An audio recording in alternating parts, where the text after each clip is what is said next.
Hi friends. Um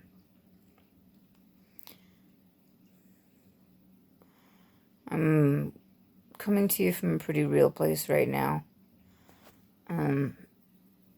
I've kind of been hiding something for a little while, but I think it's time to come out about it because it just got real serious.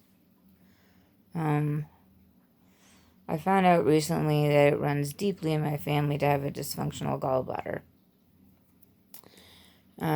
Now that was news to me, but it did contribute to me feeling sick a lot, which I mostly contributed to different stressors going on in my life, like lack of hours at work, or COVID in general, or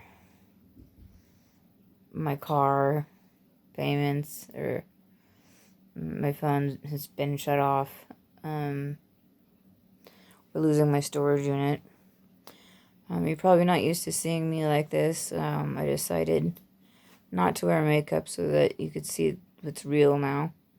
It's kind of dark in here, but I'm pretty sure you can still see I have pretty jaundiced eyes and bright lights. My whole face is pretty yellow.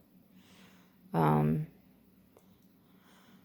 first got jaundiced a couple of months ago overnight and freaked out and went to the ER where they examined me and checked all my levels and decided that definitely I had really high bilirubin and that I could have been having a gallbladder attack, and did some tests and took some blood tests, and then I was let go, and it ended up clearing itself up fine, but I was still feeling really fatigued a lot and having a hard time doing basic tasks. I had massive brain fog, and I'd get dizzy when I stood.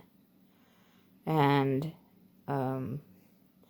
one day, I was feeling particularly dizzy, and my stomach was truly hurting quite a bit, which happened more and more often, where I would, during the night, or closer to the night, start getting these just unbelievable stomach cramps that took over my entire torso and just were torture.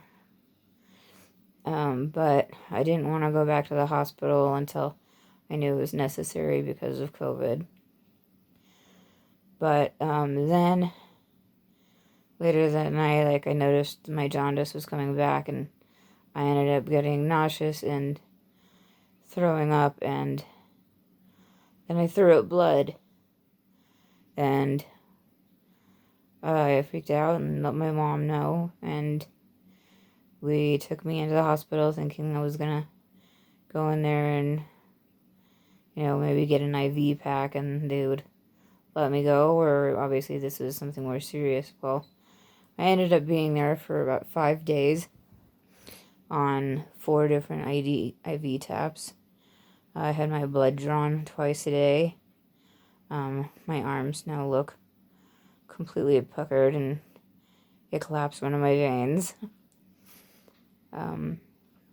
But what they found was that I was in stage 1 of liver disease, and that I needed my gallbladder removed. We did a bunch of tests, including a CT scan, and I got a esophageal scope to see what was going on in my stomach. Then I took another test where I drank a bunch of dye to see where my organs were and how they were working, and they couldn't even find my gallbladder.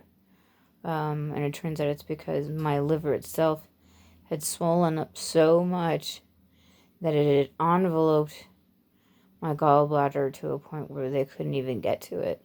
So even if their intention was to remove my gallbladder, they weren't able to. Also, they discovered that I was very low on blood platelets. So it was put straight forward to me that I needed to be on a no salt, no sugar, and no oils diet, along with a lot of other restrictions. And they sent me home.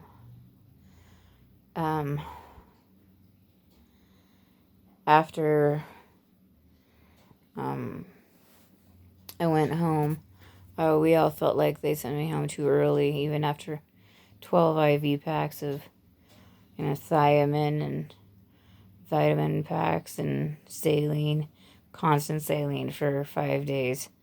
Needle up your arm 24/7. But it looked like it was improving some of my levels, even though it was pretty obvious they were bad. But I had a bunch of specialists come and talk to me, and we identified, well, maybe this is reversible. So I had a lot of faith that, just through going through a really, really boring diet and making sure that I rest when I should, that I could fix this. But when we got home, I was really sick all over again, and I couldn't move. My ascites appeared a little bit then, which is fluid in retention in your abdomen, which they normally would drain, but because my blood was so thin, they were afraid of an infection because I was at such a vulnerable place, immune-wise. So we went back to the hospital, and they did a whole bunch more tests and completely changed up all my meds. I wasn't allowed any more painkillers at all, like not even aspirin, because my liver was in such a fragile state. It's about 3 sizes bigger than it's supposed to be, so it literally crowds all my other organs and is constantly pushing on them, creating a lot of abdominal pain almost all the time. Unbearable pain. I can't sit up without assistance, and even then, maybe for a couple of minutes before it's too unbearable. Standing and walking is even worse. I'm winded if I even just stand for a minute, and it feels like all of my insides are ripping away from my bones because of all of this excess fluid. Say it's not very appealing. But we were still like in the perspective that, we can get through this, and if I just follow really closely and follow the rules and stick with it, then we can maybe improve things, and they had hope for that. But then the 3rd day, they were going to release me, and a couple of the specialists came in and said they were confused about a bunch of my results because I had too many symptoms for something much more serious going on, even though it didn't show it on my liver scan. Normally when somebody comes in with a really bad liver, it's hardened and shriveled, and mine was still just very swollen, so they had hope for it. But upon counting up all my other symptoms, including the edema in my legs and the ascites in my torso, and the jaundice that is still in my face, and the what they call spider bites, which is just liver marks that were starting to cover my body. I'm not going to get too gross here, but you can't really see them much. But anyways, there's hundreds of them, and they all go down all my arms. They decided they would reevaluate all my tests, and they came to me right as I was being released and said they're very sorry, but I was actually in stage 3 of cirrhosis. And that meant that there was very likely there was no fixing it, that I was going to need a transplant. So, I was sent home on bed rest. I've been home for about 6 days now, trying to figure out how to say this.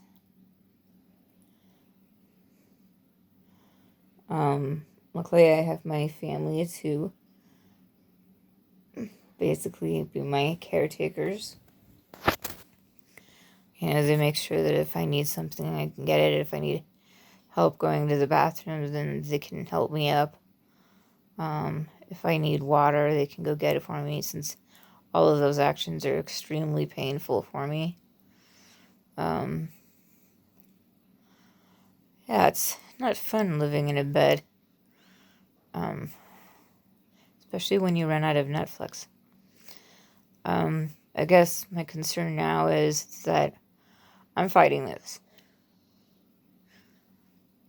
I'm not just gonna let it decide that it's my time. So, I'm gonna follow a strict diet. I have a blood test coming up on Tuesday. Is it on Tuesday? I don't know. It's soon. On the 8th. And that'll show me if any of my levels are improving with the diet I've been on for 2 weeks. I'd like to think so. But in the meantime, it turned the 1st, and I realized I haven't had work in over 2 months, and now being bedridden, I can't even apply for unemployment because I'm not able to search for a job because I can't work one. I am looking into disability, but that takes a long time. And I almost lost my storage unit with all of my art and everything else I own in life. Well, yesterday. And I'm very close to losing my car to repossession, which would be horrible because I need to have the car in order to get to these appointments that are vital for me to get to. They're going to be transferring me to a hospital in Denver so I can have more thorough care with a hepatologist and be able to be looked after more closely, since the hospital here is they put a more of a band-aid fix. They basically try to make you comfortable. It was strange for me to go from like, you can do this, and like, we can switch this around, and you're really young, so you have plenty of time to like fix this.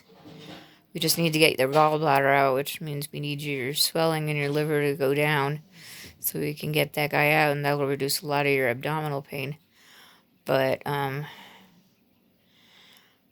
looking at the long haul here, that I'm not going to be available to work or do much of anything. I will be hospitalized for quite a while here, and I'm going to fight this with everything I can. I am relying on the kindness of others to understand my predicament and see if people would be willing to help in any way, financially, and helping me to keep my storage unit and my vehicle during this time when I'm going to be otherwise incapacitated. I know that it's going to take a while.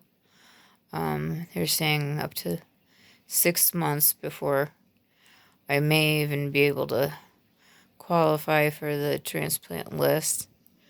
And then it's just hit luck of the draw if I actually get one. But I've seen a lot of really good stories. I've found some support groups.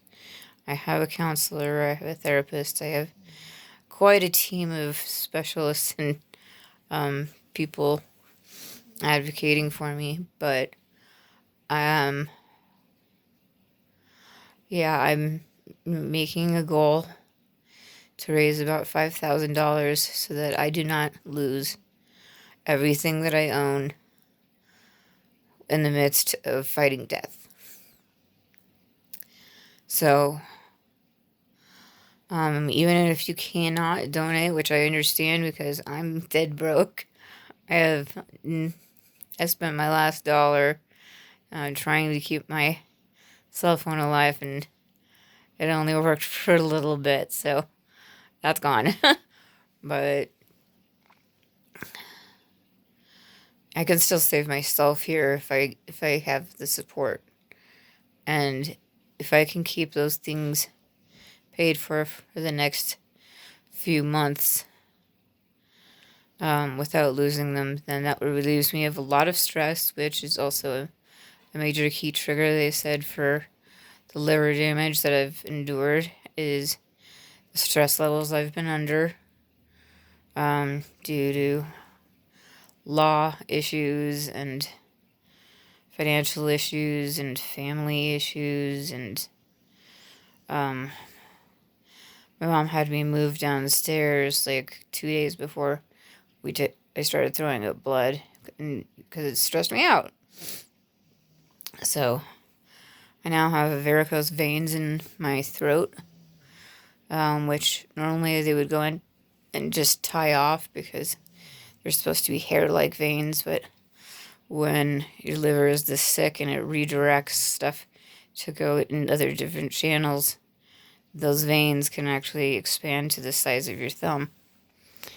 And that's when they usually want to like band them off, but because my blood is so thin, they weren't able to do that with me.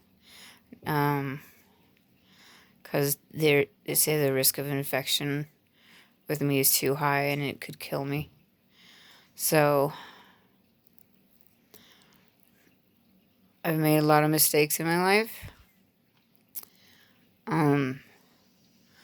I was stubborn. I assumed I could take care of this on my own, but it is now bigger than me. But I'm not just going to give up. So